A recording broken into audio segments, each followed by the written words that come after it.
What's going on, guys?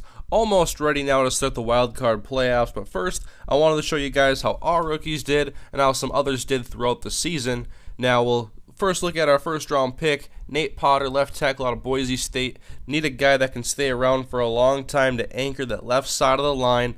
And I would say he had a great rookie season. I noticed the difference between running behind him and running behind who we had last year. Now we look at our 5th round pick, David Molk, center out of Michigan. We drafted him in the 5th round because we needed a center. We did not keep John Sullivan, and he really got beat up this year. He allowed 13 sacks, which was in the top 10 in the NFL, so I'm not expecting him to get very many attribute increases, if any, and he might need to be replaced soon as well. We'll look at Jamel Fleming, our 2nd round pick out of Oklahoma, a cornerback we have playing on the outside. He's very fast, he's good in man coverage, and I think he had a good season. He led the NFL in pass deflections, had 3 interceptions. But it's the same situation as Nate Potter. You can't just have one great guy in your secondary or one great guy on your offensive line. You got to work around those guys, keep them around, and then build off of them. Jared Crick, now defensive tackle out of Nebraska. I kind of actually question this pick now. It was a 3rd round pick, and I took a defensive tackle that I knew was going to be on the bench. Christian Ballard emerged this year, and Jared Crick is the 4th, I believe, on the depth chart. So he didn't get much playing time at all, except when both Ballard and K-Dub were off the field. But I'll probably evaluate him and Remy to see who should be the 3rd defensive tackle. Now we have Garrick Williams, 4th round middle linebacker, who I was really impressed with his play.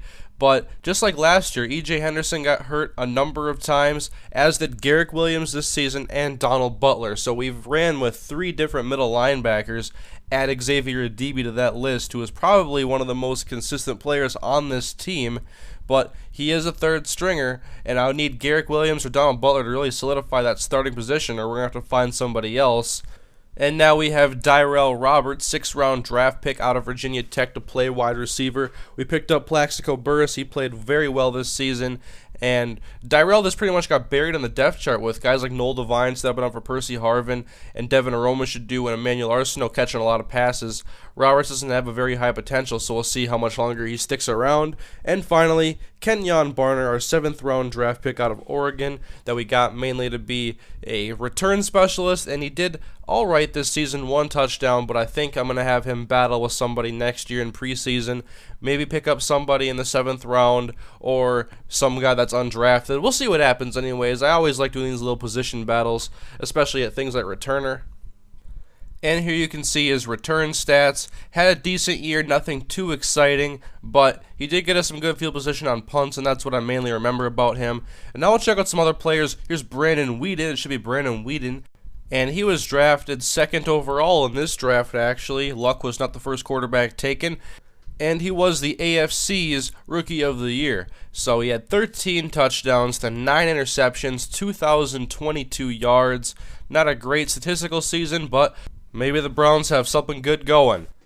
And I've been asked about Kellen Moore, and he was drafted in the 3rd round by Miami. And he just hasn't played that much this year. 4 touchdowns to 1 interception, 858 yards. It looks to me like he played pretty decent in the time that he had. And now we have Houston quarterback Case Keenum, who got drafted by the Falcons, and he actually did get a lot of playing time. Matt Ryan must have gotten hurt this season. 1,033 yards and 4 to 8 touchdown and interception. Not a very good statistical season, but we'll look at Ryan Lindley. We got a chance to see him in Week 17, and he led the 49ers to a win over us. And he had 18 touchdowns, 12 interceptions, almost 2,500 yards, and looks like he started about every game. And I thought he played really well. Andrew Luck, now the guy who's going to probably be the #1 overall pick this coming draft, was drafted 7th in this draft by the Jacksonville Jaguars after previously taking Blaine Gabbert in the 1st round. So, 1,500 yards, 7 to 10 touchdown interception, and 0 wins as a starter. Not very impressive. Landry Jones, drafted by Detroit, and it looked like he was starting over Stafford for a while, but Landry got knocked out for the season. But we did get an opportunity to see him in Week 7 and Week 9, and that was actually his best statistical games against us. So we'll see what goes forward in Detroit, if they're going to stick with Stafford or if they're going to go with Landry Jones. And here is your Rookie of the Year, Dominique Davis, quarterback out of East Carolina, playing for the Washington Redskins, 20 to 13 in touchdown interception. nearly 3,000 passing yards. An impressive season for Dominique Davis. Looks like to be the quarterback of the future over in Washington. Now, Robert Griffin, a Heisman finalist this year, playing for Seattle, was actually hurt for the entire season in this one, and his speed is a lot lower than it should be. But he played pretty well on his opportunities, but after his injury, they had to turn it over to Josh Portis. And now here's a couple of running backs to check out. We got Dan Herron out of Ohio State playing for the Denver Broncos, and not a very good yards per carry at all. Not a very impressive season for Dan Herron, but we'll check out Trent Richardson, another Heisman finalist, drafted by the Buccaneers. So they got Blunt and Richardson, and not a very high yards per carry for him, as he looks to be splitting time with LeGarrette Blunt. Now Mark Tyler out of USC playing for San Diego, and he had a lot of carries this year. I'm not sure if Ryan Matthews was injured. I would assume so. Not a terrific season, but I think Matthews gets hurt too much anyways. And I've also had some requests to check out the Pro Bowl teams that are going to be playing this season, and you guys also have wanted me to play the Pro Bowl before the Super Bowl happens, so I will be playing the Pro Bowl when that time comes around. And here are the rosters. First, checking out the AFC roster. A lot of familiar faces. Probably not going to see too many weird things until a few more years into the season. Players getting older. I've already seen it happen with Steve Hutchinson. He's down to an 84 overall, no longer an elite offensive lineman, and we'll see some younger players emerge. I've already seen a couple. And really, Matt Dodge made it to the Pro Bowl. Here's the NFC, so we'll get to see some of our players that made it. We got Adrian Peterson. Of course, he had a fantastic season. And Steve Smith's playing for the Redskins. Still Calvin Johnson and Larry Fitzgerald in top form. Jimmy Graham and Brent Selleck make it to the Pro Bowl as well. Offensive linemen, we don't have anybody going. Our best offensive lineman is obviously Nate Potter. But we do have a terrific front four, and Christian Ballard, the most votes out of any defensive tackle, is going along with Kevin Williams. And I did check a few weeks ago, and Brian Robinson was on there, but apparently he has been passed up, and we don't have anybody from the secondary going. But this is obviously the team I'll be playing as when I do the Pro Bowl game. And Devin Hester goes as a returner. He passed up Kenyon Barner. I checked up a couple of weeks ago, and Barner was actually going to be slotted to go to the Pro Bowl, but apparently he got passed up as well. And now here are the yearly awards. Peyton Manning is your MVP and Offensive Player of the Year. Gerard Mayo is the Defensive Player of the Year. Dominique Davis, I've already talked about this. Offensive Rookie of the Year, followed by Lindley and Weeded. I'll see if I can edit his name. And now defense, and the Broncos have another great player by the last name of Miller with Julian Miller.